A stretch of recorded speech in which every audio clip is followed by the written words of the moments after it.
The Grand Hotel, an opulent relic from the past, was perched on a lonely hill overlooking a small forgotten town. Its grandeur was tarnished by time, but it still attracted curious travelers seeking a taste of nostalgia.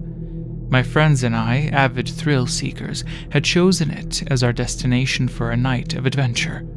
As we checked in, the aging receptionist's gaze bore into us with a mixture of pity and foreboding. She handed us the keys to our rooms and whispered, "Be cautious, children. The Grand Hotel keeps its secrets well."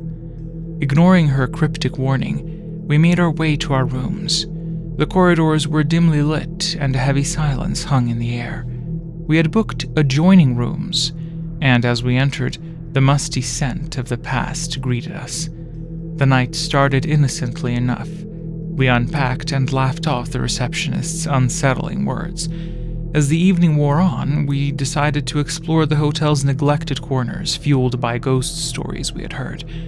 Our adventure took us to the dusty ballroom, where a faded chandelier cast eerie shadows on the crumbling walls. We danced mockingly to the tune of our own laughter until the chandelier swayed, its rusty chains creaking ominously. We froze, staring at each other in disbelief, but none of us had touched it. A shiver ran down my spine as we hurriedly left the ballroom. We decided to investigate further and stumbled upon the hotel's ancient library. Rows of books lined the shelves, their pages yellowed with age. As we perused the titles, a cold gust of wind extinguished our candles, plunging us into darkness.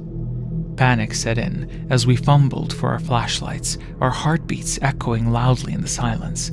In the dim beams of our lights, we saw books flying off the shelves and pages turning on their own.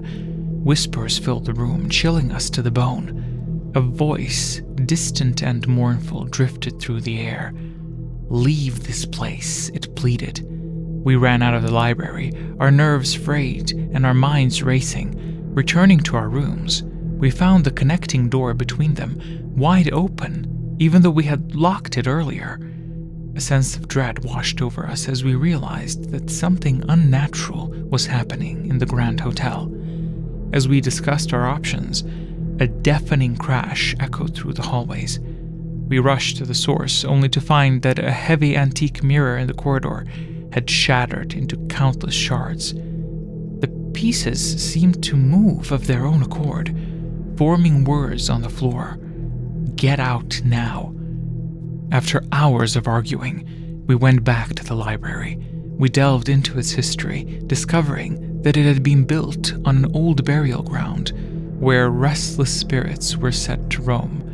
With trembling hands, we tried to conduct a seance in the dimly lit hallway, hoping to communicate with the other side. The room grew colder as a presence made itself known. It whispered tales of tragedy, betrayal, and unfulfilled desires as we listened in awe and terror. Suddenly, the spirit's voice grew frantic. "They are coming," it warned, before vanishing into thin air. We fled our rooms, abandoning our belongings, and ran down the winding staircases. As we reached the lobby, we encountered the receptionist once more. She smiled a sad smile and said, "I warned you, children. The Grand Hotel never lets anyone go." With a blink, she vanished, and the doors slammed shut behind us, trapping us inside the hotel's embrace. To this day, no one knows what happened to us. The Grand Hotel stands silent and empty, a relic of a time long gone.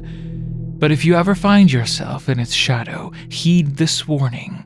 Never venture inside, for the hotel's secrets are kept in the whispering shadows that haunt its halls.